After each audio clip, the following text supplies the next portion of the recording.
Today's video is not going to be about any fancy cameras, lenses or microphones. We're going to be talking about the small things that actually come in handy in our filmmaking careers, but a lot of people overlook them. It's these tiny pieces of gear that end up making our work very easier as filmmakers, and that's what I'm going to be covering today. So without further ado, let's get into the first piece of gear. This is a variable ND filter. If you're new to this, an ND filter, think of it as sunglasses, but for the camera. Sometimes you might be filming outside when it's really bright, and then you dial down your ISO to the lowest value, but the image is still too bright. Now, what you'll be left to do is dialing up your shutter speed. But sometimes if maybe you just want to keep the motion blur as natural as possible, you want to leave it at 180 degrees or double the value of your frame rate. Meaning if you're filming at 24 frames per second, you set your shutter speed to 48 or 50 depending on your camera. My camera can only be set at 50, it cannot be set at 48. By doing that, you're gonna keep the natural motion blur in your video, but then you are not gonna be able to film something that is not overexposed, and that's where these will come in. Hey yo, Future Tony here from editing the video. I noticed that I just missed a very important detail on the video, and the point is, when it comes to aperture, you can actually close your aperture to reduce the exposure, but at the end of the day, if you want to have that shallow depth of field, you want to open up your aperture so that you can have that nice shallow depth of field in your video that people call cinematic. Yeah, so if you want to get that, of course there is no way that you're going to do it without an ND filter on a bright day. So this is a variable ND filter, but there are different types of ND filters. Some cameras like my Blackmagic 6K Pro has internal NDs, so I don't need this one. But for cameras that do not have internal ND filters, especially the mirrorless cameras that most of us use, you're gonna need this. And with variable ND filters, the more you rotate it, the less light it lets in, and vice versa, depending on the direction in which you rotate it. So this is a K&F Concept ND filter that I bought in 2019, and I've been using it up to date. I think I spent just about 20 euros on this thing. And of course there are more expensive ND filters. I've never felt like I've needed them because this one has always done the job for me. So I don't know what makes the others different, but I've had a solid filmmaking career for the past 5 years. And I've always had this in my bag, and whenever I've needed it, I've always used it. So I would only recommend it. The second piece of cheap but very important gear that I own is this. This is the polarizing filter. It's mostly used by photographers to make the sky a bit darker, but I use it to manage reflections, especially when I'm filming through something like a window pane. Or for example, I'm shooting through a car's windscreen. Like the windscreen is gonna have a lot of reflections given the fact that inside the car is usually darker than outside, especially if you're filming during the day and you don't have any extra lights inside the car.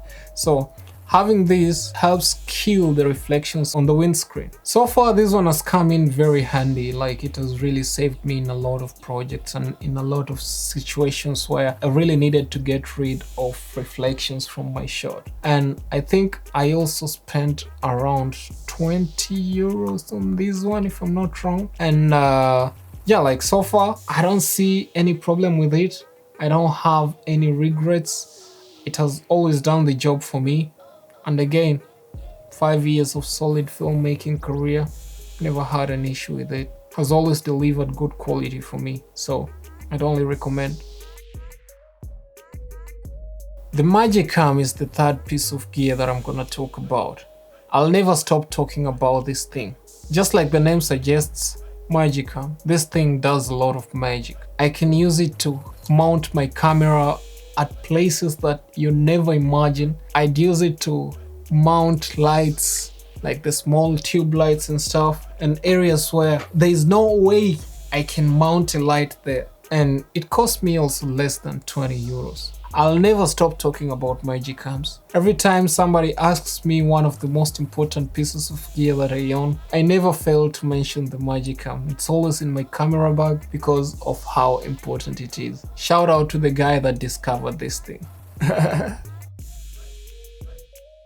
Now, very close to the Magicam is the reflector for me. I really love this piece of gear. I spent like 10 euros in 2019 buying this thing, and I still use it up to date, and it has never failed me. Like, this thing comes in handy, especially when you're filming outside on a bright day and the sun is shining and there is no way you can get like a 1000 watt light to counter the sun so that you can film against the sun, because if you have the sun blast your subject in the face, it's gonna look terrible. So you're gonna find a way to set the sun at an angle so that you can be able to film your subject and get a nice image, but then you're gonna have hard shadows, and to soften those shadows, that's where the reflector comes in. It helps you bounce the light back, but not that hard and not that harsh. So it really smoothens everything out, and whenever I'm filming, this is one of the things that I always pack in my camera bag. I never miss this, to have this reflector. Whenever I forget to carry a reflector, I always have a bad day. That's how important it is. It's really a lifesaver because I don't have any of these expensive lights that I can use to counter the sun whenever I'm filming. The biggest light that I have is the Aperture 300D Mark II. It's not enough to counter the sun, but a reflector can counter the sun perfectly, and that's why I love it. The duct tape. This thing is a lifesaver. I remember this one time when I forgot to bring my V-mount plate with me on a shoot, and I had to duct tape the V-mount battery on my camera. This thing saved the day, literally, because without the duct tape, we could not have filmed on that day, and I was like 200 kilometers away from home, so there's no way I could get another V-mount plate anywhere at that time. But I had this. I use it to mark places where I'm shooting. I use it to mount tube lights on places where you'd never imagine, like for example on a roof or something like that, like to hide the lights, because I cannot bring stands, or I don't have big stands that I can actually raise so high that they can be hidden from a shot, from a wide shot. This thing comes in handy. I've used it to do like literally everything. I literally abuse the duct tape. I have to say that. Invest in duct tape. I swear this is gonna be the best $3 that you've invested in your entire life. Macro lenses are very expensive. I don't own any of them because I've never found a reason to buy one. But I've got this. Whenever I need these macro shots, I use these macro filters. This is just one of them, but I bought a set of 4 which are packed in here, and they are very useful whenever you want to get those very tight shots, those very macro shots. Like for me, it works. I don't need a macro lens. That's just how I feel, because this set of 4 costed me around $25. I'm not sure, around $25. But getting a macro lens, an equivalent of what I'm using right now, but a macro lens would cost me around 1,500 to 2,000 euros. And these filters, they've done the job for me so far. And how often does one need macro shots anyway? Whenever I need a macro shot, I just screw one of these in front of my lens and I'm good to go. I don't need to spend 1,000 or 2,000 euros on a macro lens that I'm gonna be using once a year.